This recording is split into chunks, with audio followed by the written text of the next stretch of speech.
बिस्मिल्लाहिर्रहमानिर्रहीम। अस्सलाम वालेकुम गाइस, कैसे हैं आप? उम्मीद है आप सब खैरियत से होंगे। Biology of class 9 chapter number 1 introduction to biology. आज हम इस चैप्टर का नेक्स्ट जो लेक्चर है उसको डिस्कस करेंगे।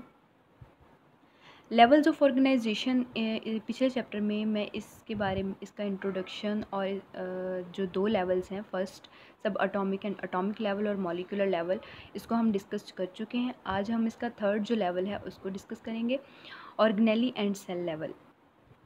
अच्छा जी, सबसे पहले हमें पता होना चाहिए कि ऑर्गेनेली क्या होते हैं। बायोमॉलिक्यूल जब आपस में एक ख़ास वे में, एक ख़ास तरीके से मिलते हैं तो ऑर्गेनेली बनाते हैं। ठीक है, अब बायोमॉलिक्यूल्स की सारा कुछ मैं आप लोगों को पहले लेक्चर में बता चुकी हूँ कि जो सब एटम्स हैं वो आपस में मिलते हैं तो एटम बनाते हैं, और जब एटम्स आपस में मिलते हैं तो बायो एलिमेंट्स बनते हैं, और बायो एलिमेंट्स जब आपस में मिलते हैं तो बायोमॉलिक्यूल्स बनाते हैं।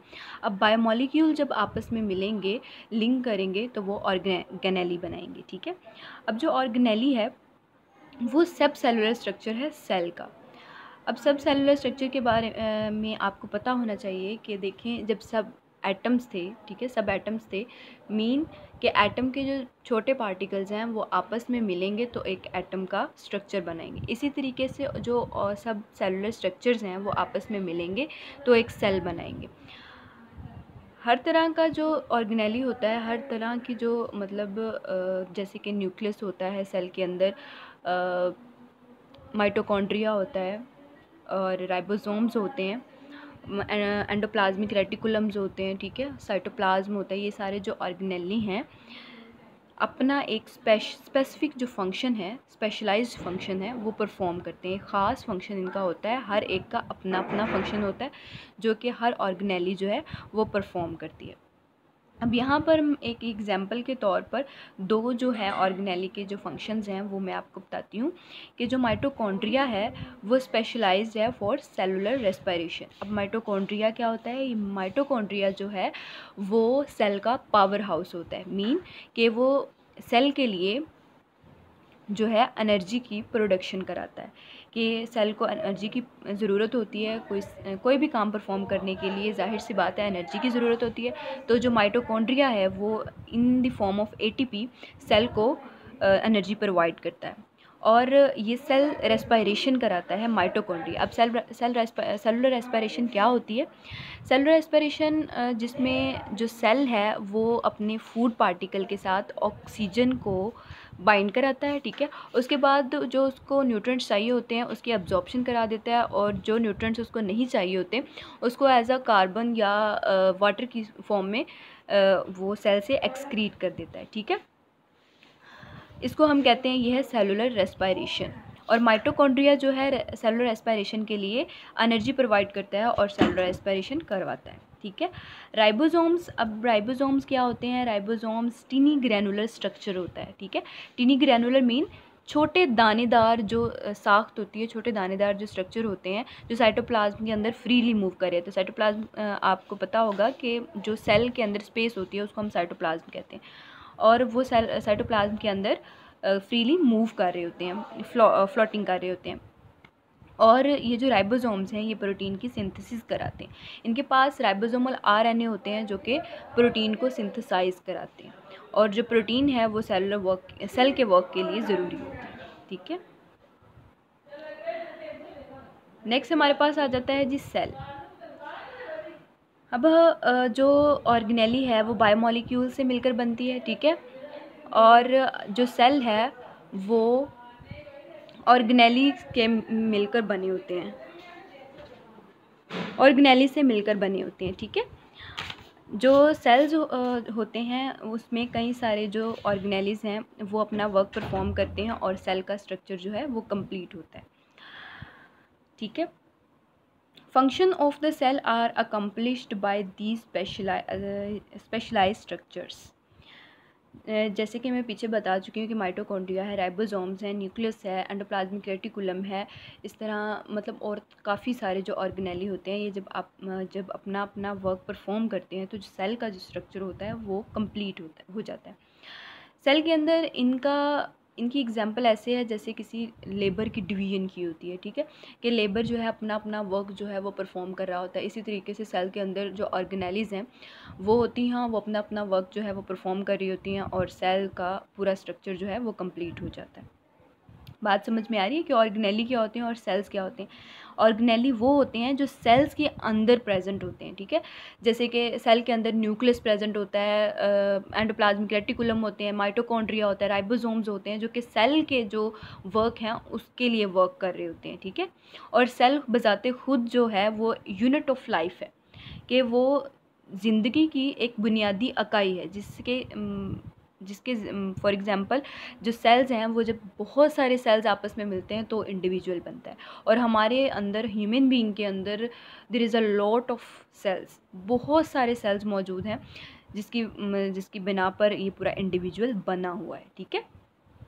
और जो ऑर्गेनेली हैं वो सेल के अंदर मौजूद जो ऑर्गन्स हैं, ऑर्गन्स नहीं कहेंगे उनको, सेल के अंदर जो मौजूद थिंग्स हैं, मीन के जो अपना अपना जो वर्क है वो परफॉर्म कर रही हैं, जो ऑर्गेनेलीज हैं सेल के अंदर मौजूद हैं, उनको हम ऑर्गेनेली कहते हैं, ठीक है।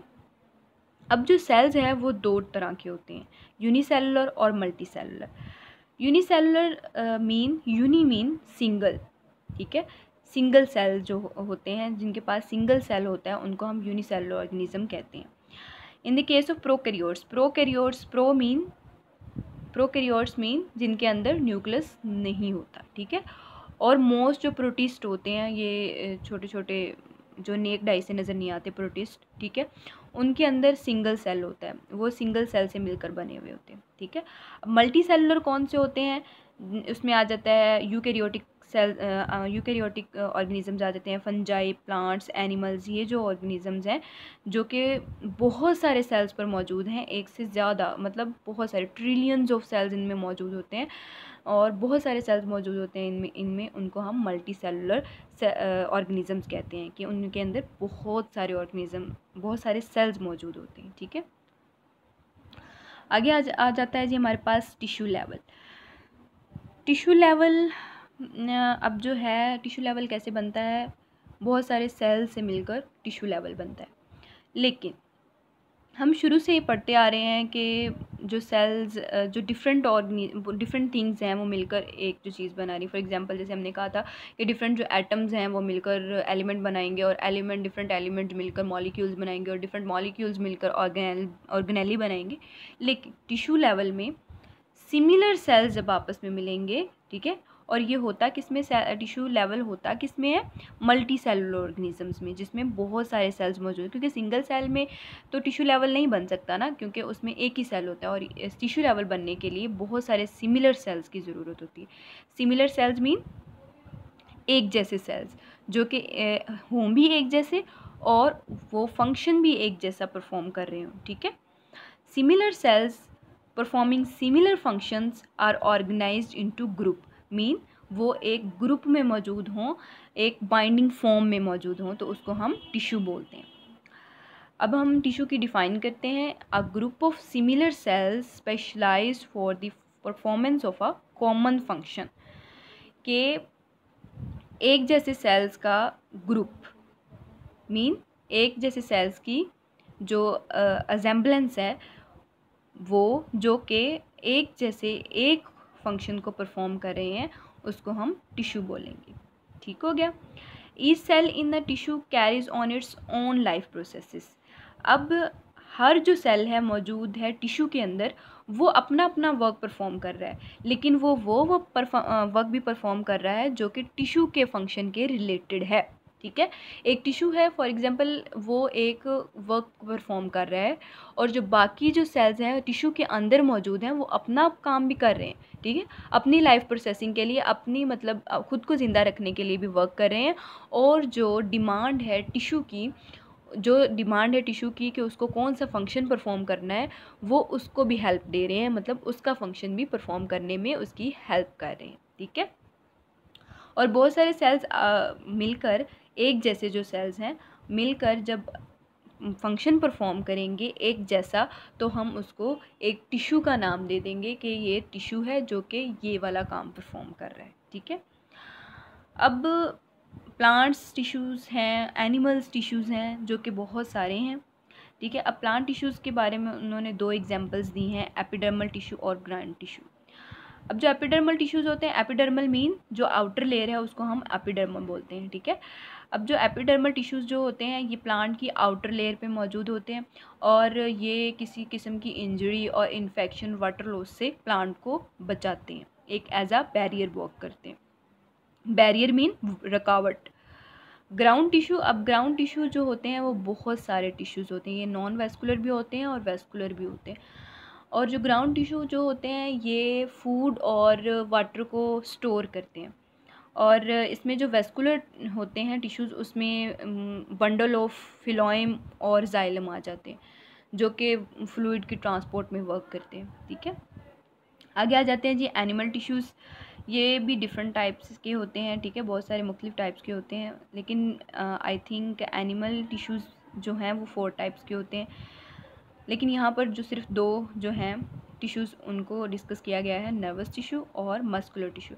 अब जो नर्वस टिश्यूज़ हैं ये हमारे ब्रेन में, स्पाइनल कॉर्ड में और नर्व्स में प्रेजेंट होते हैं और ये बॉडी की एक्टिविटी को कंट्रोल करते हैं, हमारे इमोशंस, थॉट्स और ये इस तरह की सारी चीज़ों को नर्वस टिश्यू जो हैं वो कंट्रोल करते हैं। और मस्कुलर टिश्यूज़ हैं, मस्कुलर टिश्यूज़ के नाम से ही पता चल रहा है ये मसल्स में प्रेजेंट होंगे और ये बॉडी की रिलैक्सेशन और कॉन्ट्रैक्शन में वर्क प्ले करते हैं, ठीक है। This is all about of my lecture. If any one have any question so please ask in comments and हमारे चैनल भी सब्सक्राइब कीजिएगा। बहुत शुक्रिया, थैंक यू वेरी मच।